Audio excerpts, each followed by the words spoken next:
Halo, assalamualaikum warahmatullahi wabarakatuh. Selamat berjumpa kembali saudara-saudaraku semua yang dimana saja berada. Semoga selalu dalam keadaan sehat walafiat, tak kurang suatu apapun.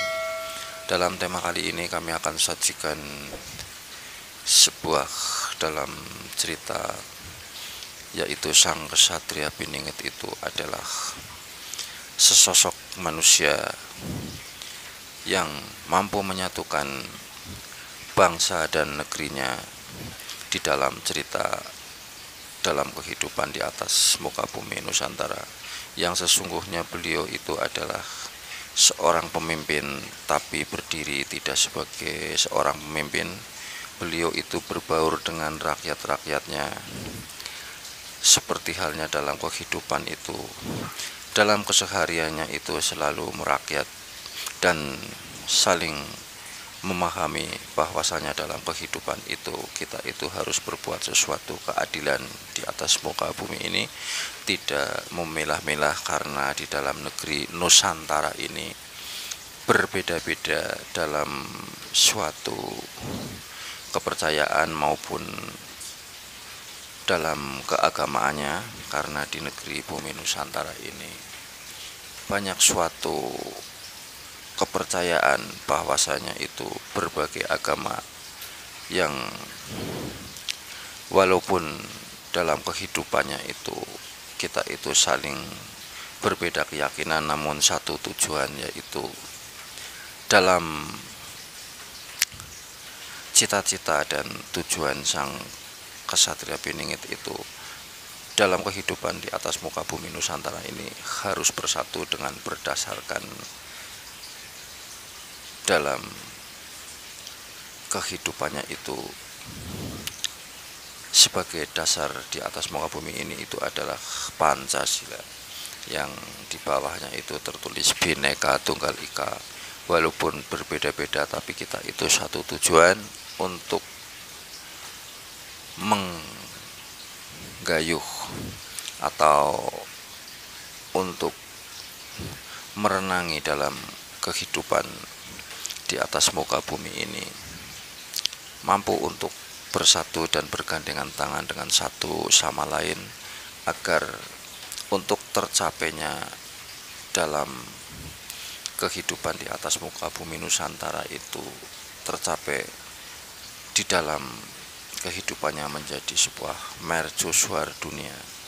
Nah, ada sesuatu cerita bahwasanya di bumi Nusantara ini yang sekarang itu, yang sudah menjadi negeri atau negara Indonesia itu, akan menjadi sebuah kiblat dunia. Yang disebut kiblat dunia ini bukan suatu kiblat suatu keagamaan, akan tetapi kiblat dunia ini karena akan munculnya suatu mercusuar dunia dari negara-negara yang lain, yang sekarang itu diperkirakan akan terjadinya sebuah resesi, atau yang pada akhirnya akan jatuh di dalam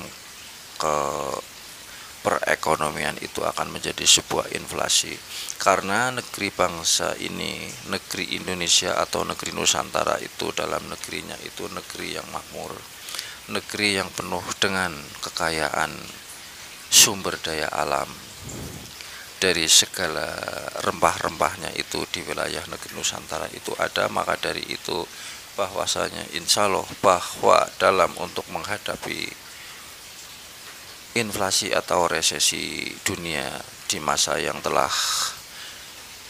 orang-orang itu bercerita, insya Allah Indonesia itu tetap akan jaya, karena dalam kehidupannya di dalam negeri ini itu penuh dengan segala kekayaan yang ada di perut bumi itu. Ibarat kata itu, Indonesia itu adalah surganya dunia. Jadi dalam kehidupan itu tergantung pemimpin kita. Kalau sudah mempunyai seorang pemimpin yang mampu merakyat, bersatu dengan rakyatnya. Seorang pemimpin itu tidak berdiri sebagai seorang pemimpin, akan tetapi itu berdiri sebagai rakyat, akan memahami dalam kehidupan, dalam kesulitan atau sesuatu kekurangan, bahwa seorang pemimpin itu mampu untuk menambal sulam dalam kekurangan-kekurangan yang ada di atas muka bumi ini. Itu adalah tanda-tanda bahwa negerinya itu akan menjadi negeri yang makmur, akan menjadi negeri yang mercusuar di dalam kehidupannya setiap bangsanya. Kiranya sampai di sini dulu, barangkali ada sesuatu kekurangan dalam cerita ini karena ini versi saya yang saya ceritakan.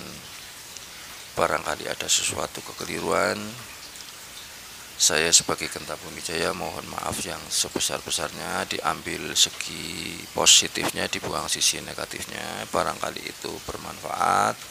Bila mana tidak bermanfaat, ya tentunya diabaikan saja, karena kita itu masing-masing berbeda, punya tujuan dan punya keyakinan. Terima kasih. Assalamualaikum warahmatullahi wabarakatuh.